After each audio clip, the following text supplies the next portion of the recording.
Hi everyone, we're on to chapter 39 today. Don't call Dr. Death, I murmured. Don't call Dr. Death. I was slumped on the floorboards. Mina was kneeling over me. She stroked my brow, whispered my name. Not Dr. Death, I said again. No, she said. Not Dr. Death.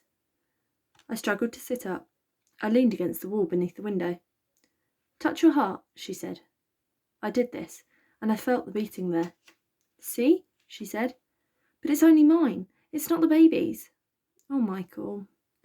I felt my strength coming back to me. I swallowed, squeezed my eyes, tightened my fists. I felt my heart again. It's only my heart, Mina, not the baby's. The baby's dead. You can't know for certain, she said. I pulled myself to my feet. I think I can, Mina. She held me as we went out of the room and into the darkness of the house.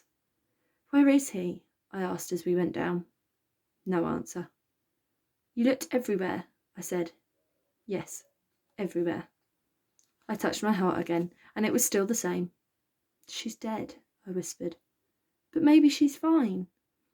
I'll phone the hospital, I said, but I knew I wouldn't dare.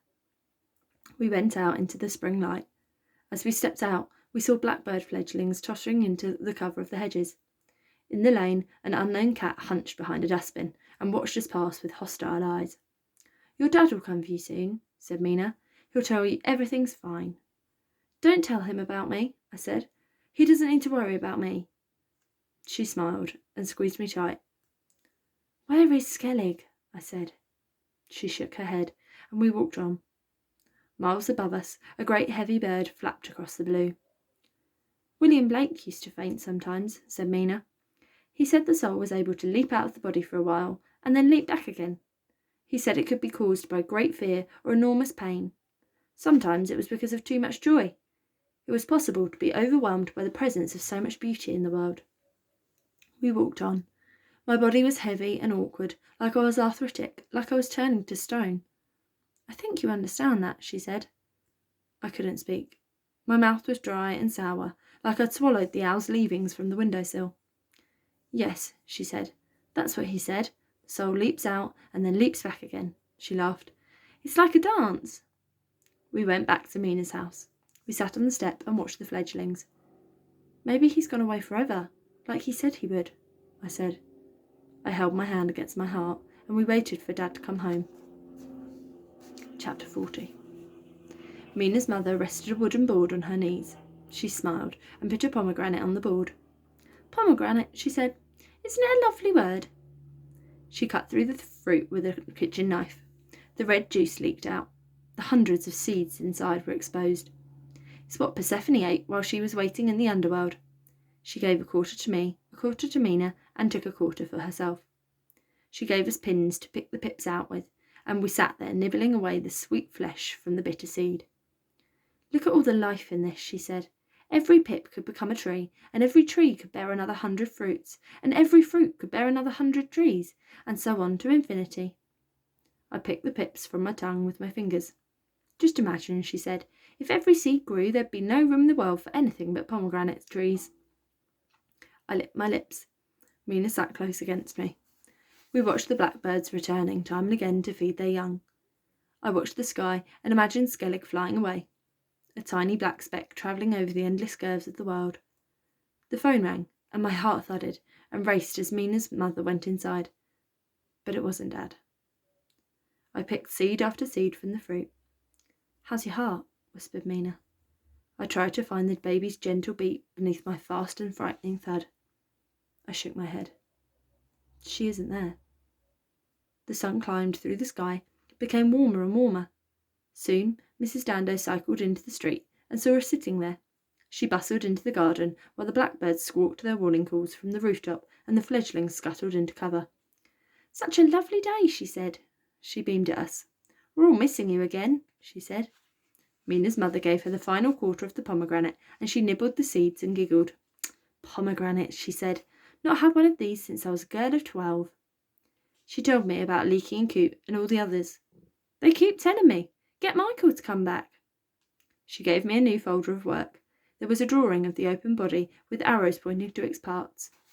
Rasputin's note told me to write the missing names. Mina and I looked at each other. I looked at the drawing together. Tibia, we said. Fibula, sternum, clavicle, radius, ulna, kidneys, liver, lungs, heart, brain. And spirit jumping in and out, but never seen, said Mina. Mrs. Dando looked at her. I knew that Coop would have talked to Mrs. Dando about her. A daft monkey girl, he'd have said. That lass that sits in the tree like a crow. That lass that's keeping him away.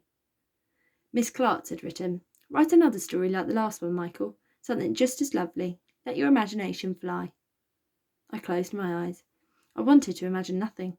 The baby was dead. Skellig was gone. The world that was left was ugly, cold, terrifying. The blackbirds squawked and squawked while Mrs. Dando told Mina's mother about what a great footballer I was, about how I loved having a daft time with the other boys. Mina's mother smiled. How's the baby? Mrs. Dando said at last. Don't know, I whispered. She's having an operation today, said Mina. Oh, poor little soul, said Mrs. Dando. Yes, said Mina. And to be quite honest, Mrs. Dando, the last thing Michael needs is to be troubled by petty things like football and school. Her mother sighed. Mina, she said. Well, said Mina, isn't it true, Michael? I couldn't stand it. I went to sit on the front wall, facing away from them. See, said Mina, see how you've upset him. And then Dad drove into the street and parked the car in front of me. He held the door open. I got in beside him. He put his arm round me. It's over, son, he said. Chapter 41. I was wrong. She wasn't dead. She was in a long, deep sleep that followed the anaesthetic. She was snoring gently beneath white blankets. Mum told us about the great wound in her tiny chest and the massive bandage that covered it. There were wires and tubes again, and a machine that bleeped in rhythm with her tiny heart. They said everything will be all right now, Michael, she said. They're sure everything will be all right. We sat there, the three of us, hand in hand, looking down at the delicate creature. They said there was a moment when they thought they'd lost her, she said. She put her arm round me. But she burst into life again. A nurse came. She checked the wires and the tubes in the machine. She patted my head. Your sister's got a heart of fire, she said. She's a little fighter. She won't give in. You still say your prayers for her? Asked Mum. Yes, I said. We've been wondering again what to call her, said Dad. Persephone, I said. They laughed. Too much of a mouthful, he said. It has to be something very little and very strong, Mum said. Just like she is. Gus, said Dad, and we giggled. Butch, I said. Garth, Buster. Look, said Mum. She's dreaming. And she was. Her eyes were moving behind her lids. Wonder what she sees, said Dad. Only nice things, I hope, said Mum. I'm sure that's right, said Dad. Look at her face, sweet and still, nearly smiling. Little angel. I know. We could call her Angela. But no, too long. It's the strangest thing, said Mum. She stopped and shook her head. What was? Said Dad. She crinkled her face up like she was embarrassed. Well, she said, I was lying here last night, tossing and turning, kept getting up to look at her, kept dropping off to sleep, and the strangest of dreams. And, said Dad, and I saw this man, that's all. Another dream, though I was sure I was wide awake. He was standing over the baby. He was filthy, all in black, an ancient dusty suit, a great hunch on his back, hair all matted and tangled. I was terrified. I wanted to reach out to him. I wanted to push him away. I wanted to scream, get away from our baby. I wanted to shout for the nurses and doctors, but I couldn't move. I couldn't speak. And I was sure he was going to take her away. But then he turned and looked at me. His face is white and dry as chalk, and there was such tenderness in his eyes, and for some reason I knew he hadn't come to harm her. I knew it would be all right. She stopped again and shook her head. And, said Dad, and then he reached right down with both hands and lifted her up. She was wide awake. They stared and stared into each other's eyes. He started slowly to turn around. Like they were dancing, I said. That's right, like they were dancing. And then the strangest thing of all, she laughed at us and shrugged. The strangest thing of all was there were wings on the baby's back. Not solid wings, transparent, ghostly, hardly visible. But there they were, little feathery things. It looked so funny, the strange tall man and the little baby and the wings. And that was it. He put her back down. He turned, and looked at me again, and it was over. I slept like a log for the rest of the night. When I woke up, they were already getting her ready for the operation, but I wasn't worried anymore. I kissed her and whispered to her how much we all loved her, and they took her away. I knew it was going to be all right. And it is, said Dad. And it is. She poked me in the ribs. Must have been thinking about what you asked me. What shoulder blades for, eh? I smiled and nodded. Yeah. The baby's eyes kept moving, seeing things she imagined in her sleep. Funny little chick, said Dad. What can she be seeing? Skellig, I whispered to myself. It isn't over, said Mum. You know that, don't you?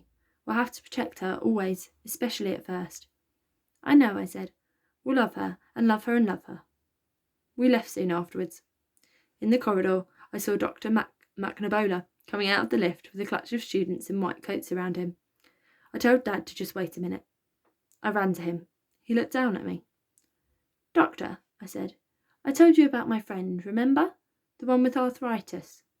He puffed his chest out and drew his shoulders up. Aha, he said. So is he ready for my needles and my saw? No, I said. He seems to be getting better. Splendid, he said. Cod liver oil and a dose of positive thinking, eh? Maybe he'll escape me yet.